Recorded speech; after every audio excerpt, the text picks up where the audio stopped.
Hello Gemini, Sun, Moon, Rising, and Venus signs. Kumusta kayo? Sana po nasa mabuti kayong kalagayan. Welcome back po sa Star Tarot. Kung bago kayo rito, welcome din kayo. Thank you sa inyong support. I truly appreciate it. God bless you all.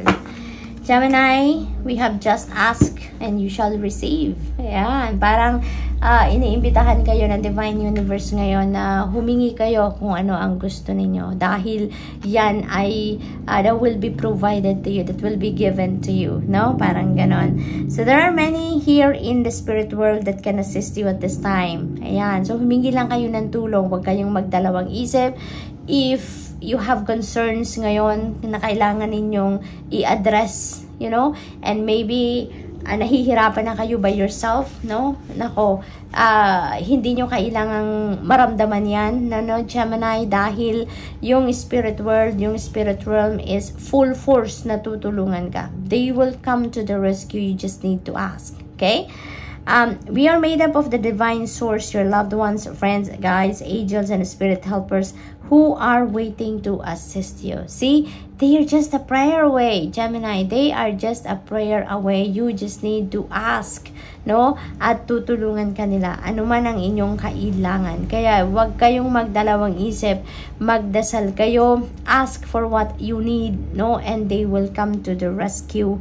We are your spiritual team and all you have to do is ask for our help and guidance. Naghihintay na sila, no, Gemini, na humingi ka lang ng tulong, sabihin mo sa kanila kung ano yung kailangan mo. Naghihintay na sila, handa na silang tumulong sa iyo, okay? They are all ready. The spirit realm is ready to send you help. A child's love. Ayan, so ang iba siguro sa inyo, nanay na, no, or tatay na. And you're siguro, ano pick up ko dito, no? Siguro malayo kayo sa anak ninyo or siguro nag-passed on na ang anak ninyo, maaring gano'n, no? This is not going to resonate with everyone, no? But just take as it resonates. Kung ano yung napipick up ko, yun lang din ang sinasabi ko dito. Yun, so maaring gano'n and you are reminiscing. No, you are reminiscing the times that you are together. Maari din na yung anak ninyo ay na malayo sa inyo or maaaring kayo ang lumayo dahil siguro nagtatrabaho kayo sa ibang bansa, no? Hindi kayo magkasama at this time, no? Regardless of kung ano ang inyong sitwasyon,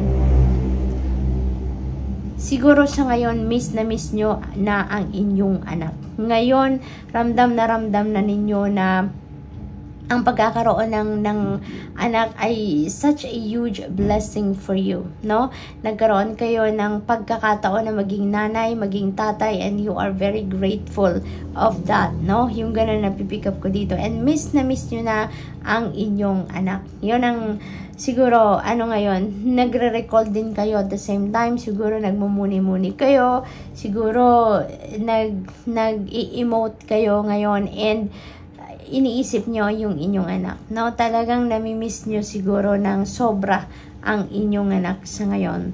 So the love between a parent and child is one of the most precious and deep connections we make during our time on earth. Children start out as part of us, and from their first cries, they establish themselves as the biggest part of our hearts. Ayan. So beautiful. We have intuitive nudges. Ayan, Gemini, you know what? Parang meron talaga ditong push sa inyo, no? May push dito na may kailangan kayong gawin. May mga divine guidance dito na gusto ng divine universe na marinig ninyo, na ma-pick up ninyo, because that is parang golden guidance yan para sa inyo na kailangan ninyong marinig or malaman, no? Intuition is the language of the soul. We are all born aware with a profound sense of inner knowing. Intuition is one of the greatest gifts we possess, which keeps us connected to our higher selves, the universe, and to our divine spirit. Kaya napakahalaga ngayon, ano, na mag-tune in ka lagi sa iyong intuition. There are downloads, important downloads dito na ipapadala sa inyong divine universe, Gemini, and that is to guide you on how you're going to navigate your situation sa ngayon, no? What else? Maybe embrace the moment. Ayan. Embrace the moment. Ano na muna natin, isang tabi na muna natin ang pagfo-focus dyan sa kung ano ang nakaraan, kung ano ang tapos na, at kung ano ang parating pa lang, no? Focus tayo dito sa nangyayari sa ngayon. Focus tayo sa kung ano nag-unfold sa buhay ninyo sa ngayon, no? Because the most powerful time is the now, diba? Is here now. Kaya, i-embrace ninyo kung ano man ang mga nangyayari sa iyo sa ngayon, sa inyong paligid. Okay? We have self-love. Now is the time to love, nurture, and heal yourself. Napaka-importante nitong message para sa inyo, Gemini. Focus kayo sa sarili ninyo sa ngayon, no? Focus kayo sa pagpapaganda ng inyong katawan, no? Yung well-being ninyo, no? Yung well-being ninyo, yung pagse-self-care, yung pag-aalaga sa inyong sarili, no? Pag-aalaga sa inyong health, yun ang focus na kailangan ninyong gawin sa ngayon. Self-love is not simply a state of mind about feeling good. It's a statement of appreciation for yourself that grows and matures from actions you take to support your body, mind, and soul. No? It's about time na, no? Nagawin nyo na ang lahat ngayon para mapangalagaan ninyo ang inyong sarili. That is one way of showing yourself some love. Good luck, Gemini. That's all I have for you for today. Thank you for watching. Love and light. Namaste. Hello, Libra, Sun, Moon, Rising, and Venus signs. Kamusta kayo? Sana po nasa mabuti kayong kalagayan. Welcome back po sa Star Tarot. Kung bago kayo dito, welcome din kayo. Thank you sa inyong support. I truly appreciate it. God bless you all po. Paunang mensahe ni Libra, intuitive nudges. Ayan, Libra. Siguro may mga ano kayo ngayon, downloads na parating sa inyo, or maaaring may mga pinapadala na sa inyong mga downloads, intuitive messages, intuitive nudges, and divine universe in order to guide you, no, on how you're going to navigate your current circumstances, Libra. Kaya it is important for you to tune in, no, lagi sa inyong intuition, because that is divine universe is speaking to you through intuition, no? Intuition is the language of the soul. We are all born aware with a profound sense of inner knowing. Intuition is one of the greatest gifts we possess, which keeps us connected to our higher selves, the universe, and to our divine spirit, no? Libra, marami siguro kayong ano ngayon, gabay na ipinapadala sa inyo ang divine universe, no? Maaring may mga sitwasyon kayo wherein kailangan ninyo ng enlightenment, kailangan ninyo ng guidance, kailangan ninyo ng clarity. And here you go. May pinapadala na sa inyong gabay para sa inyo. Okay, it's all up to you now to access that intuitive messages and nudges. Give back, service. Service ang gagawin dito ni Libra. Ngayon ang panahon para mag-give back sa mga tao din na nakatulong din sa inyo in the past, no? Or makatulong sa ibang tao, no? In any way, no? Yung ganon. Today is the day to cast aside normal routines and make your main purpose to serve. It is about giving back without any thoughts or expectations of getting anything in return. Reach out and touch other people's spirit, as it's highly likely that someone really needs it today. Yan, Libra.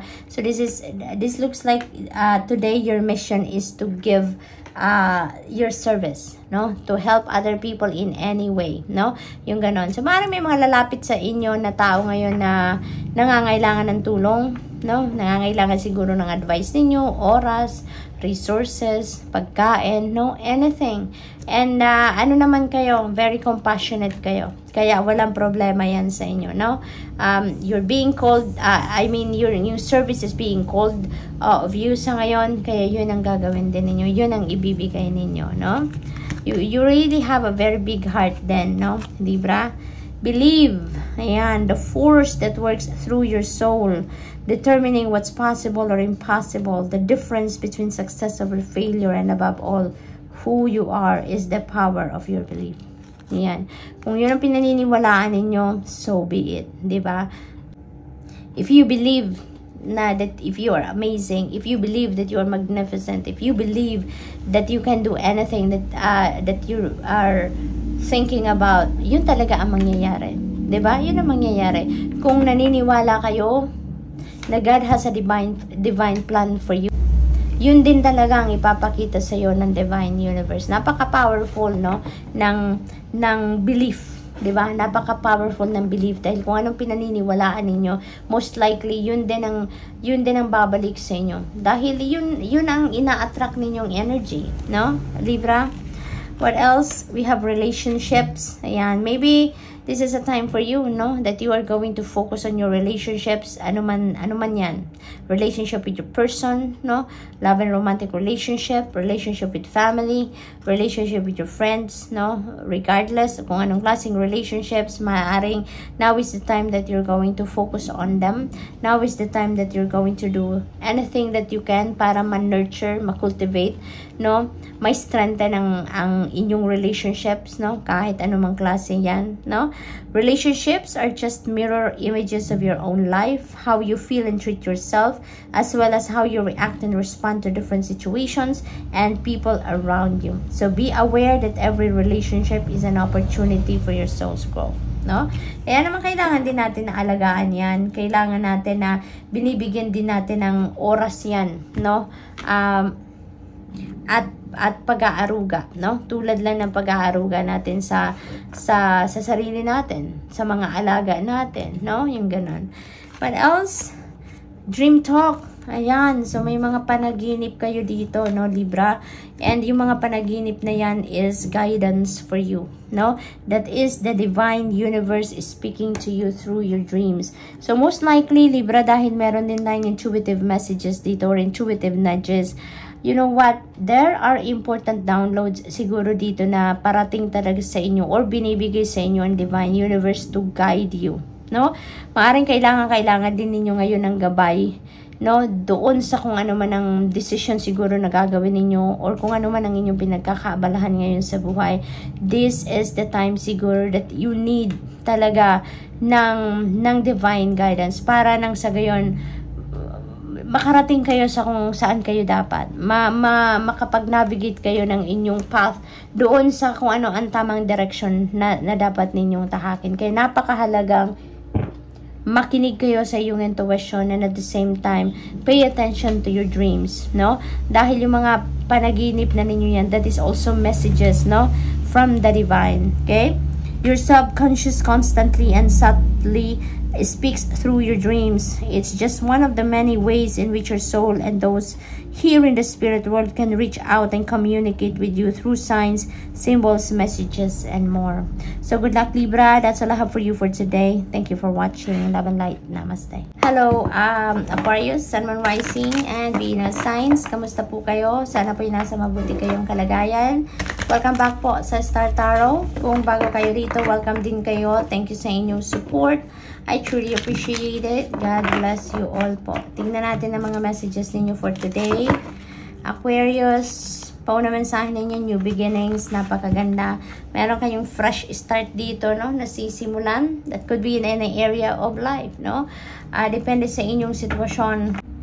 Maaaring ano to, siguro uncharted territory talaga nasisimulan ninyo dito. Maybe there is an opportunity for you to start fresh in some areas of life, pero ano to, it may require you to get out of your comfort zone, no? Parang totally new ito para sa inyo, bagong totally new path para sa inyo. Kaya you may need to activate your courage and your inner strength para makayanan ninyo ang sitwasyon na to.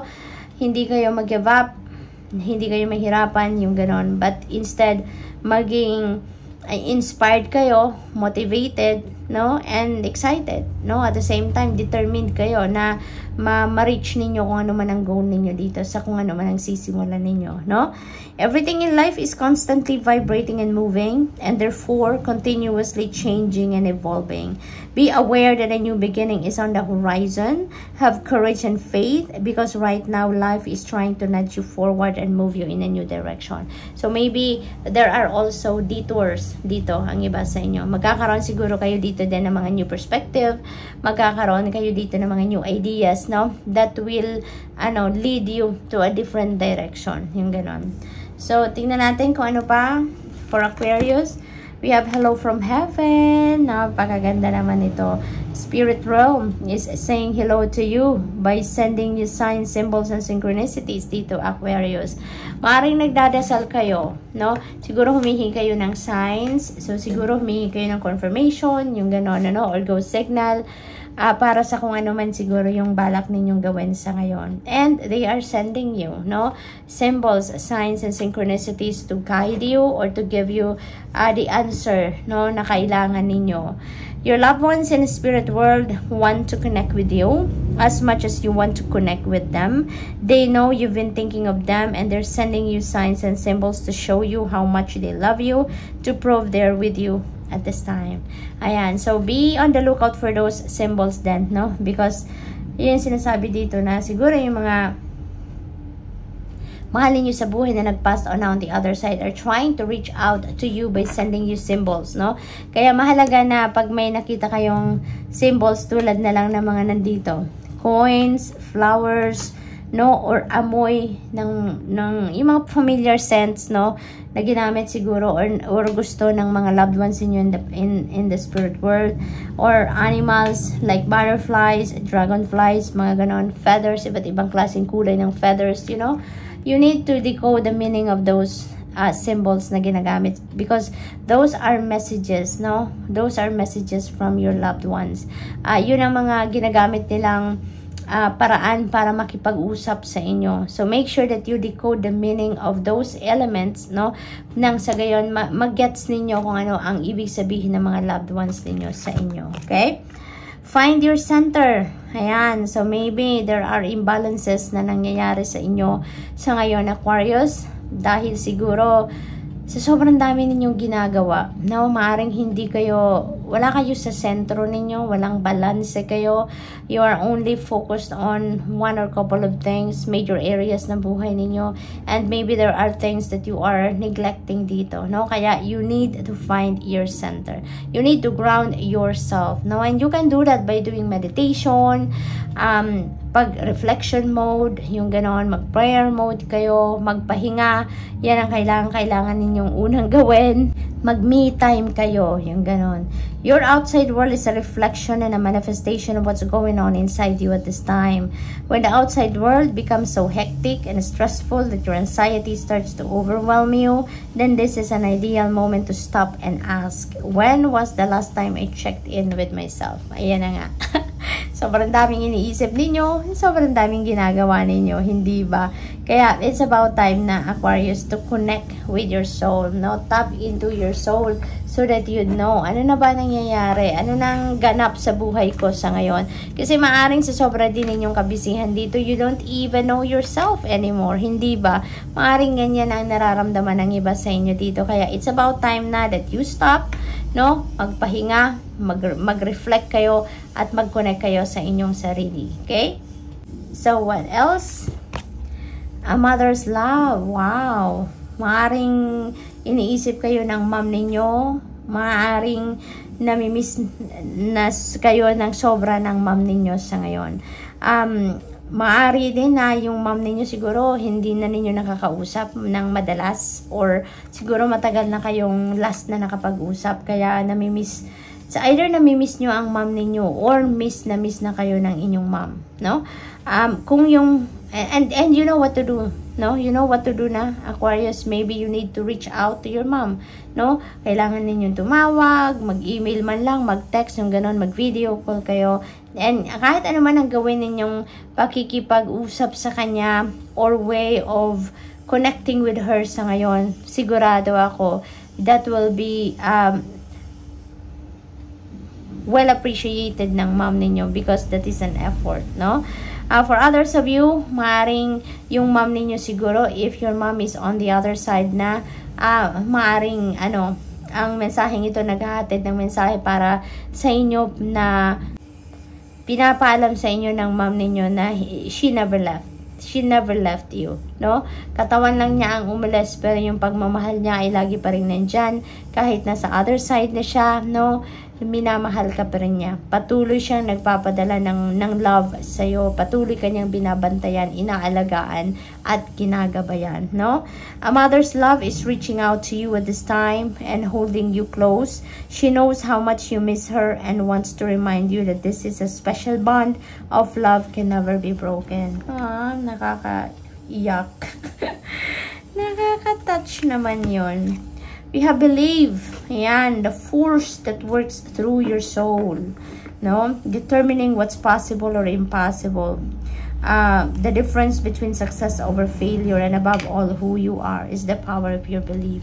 Kung anong pinaniniwalaan ninyo, Aquarius, no? Yun talaga ang maaaring mangyari sa buhay ninyo. If you believe that you will be successful, you will be successful. Yun ang magmamanifest sa buhay ninyo. Dahil yun ang pinaniniwalaan ninyo, yun ang gagawa ninyo ng paraan. You are going to exert effort para mangyari yan, no? Yung mga ganun ba? So, good luck, Aquarius. That's all I have for you for today. Thank you for watching. Love and light. Namaste.